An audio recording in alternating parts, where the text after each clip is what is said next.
Hello friends, welcome back to Miescher పొట్లం channel. నేను మీ లోకేష్ని. ముందుగా మన ఛానల్కి ఎవరైనా కొత్తగా వచ్చి ఉంటే వెంటనే movie reviews, web series reviews and movie sessions కోసం మన ఛానల్ అయితే సబ్స్క్రైబ్ చేయండి. ఈ రోజు మూవీ రివ్యూ వచ్చేసి నెట్ఫ్లిక్స్ లో తెలుగులో రిలీజ్ అయిన Merry Christmas, starring Vijay Sethupathi and Katrina Kaif, directed by Andhadhun fame Sriram Raghavan. ఈ మూవీ చూసాక నా ఒపీనియన్ వచ్చేసి చాలా అంటే చాలా బాగుంది అండ్ నాకైతే నచ్చింది కూడా.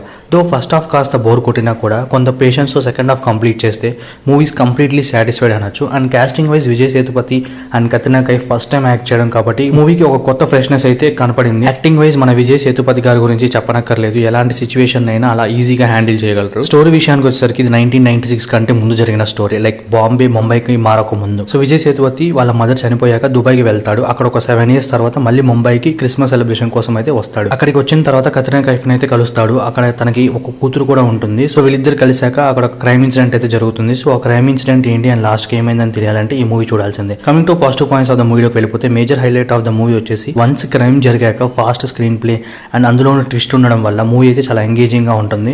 అండ్ ఇది మూవీకి ఒక ప్లస్ పాయింట్ అయిందని కూడా చెప్పొచ్చు. డైరెక్టర్ శ్రీరామ్ రాఘవన్ గురించి చెప్పాలంటే అతను డార్క్ క్రైమ్ థ్రిల్లర్ తీయడంలో బెస్ట్. అండ్ అతను ప్రీవియస్ ఫిలిమ్స్ మాట్లాడతాయి. లైక్ ఏక్ హసీనా థీ, బద్లాపూర్, అందనన్, ఇవన్నీ కూడా సేమ్ ఇలాంటి జానరే అనమాట. అతను చాలా బాగా తీస్తాడు. Cinematography is good and BGM కూడా బాగుందని చెప్పాలి. Coming to negative points of the మూవీలోకి వెళ్ళిపోతే నాకు ఏమైనా నెగిటివ్ అనిపించిందంటే అది కేవలం ఫస్ట్ హాఫ్ మాత్రమే. దట్టు అది కూడా కొంచెం స్లోగా ఉంది అనిపించింది. లాగ్ లాంటి ఫీలింగ్ అనమాట. అది కొంచెం క్రిస్పీ చేసి ఉంటే బాగుంది అనిపించింది సీన్స్ అన్ని కూడా. Overall review of the movie వచ్చేసరికి క్రైమ్ థ్రిల్లర్స్ ఇష్టపడే వాళ్ళకి worth watching for the weekend అనొచ్చు. అండ్ మీరు కూడా మూవీ చూసాక మీకేమనిపించిందో please do comment and thank you for watching.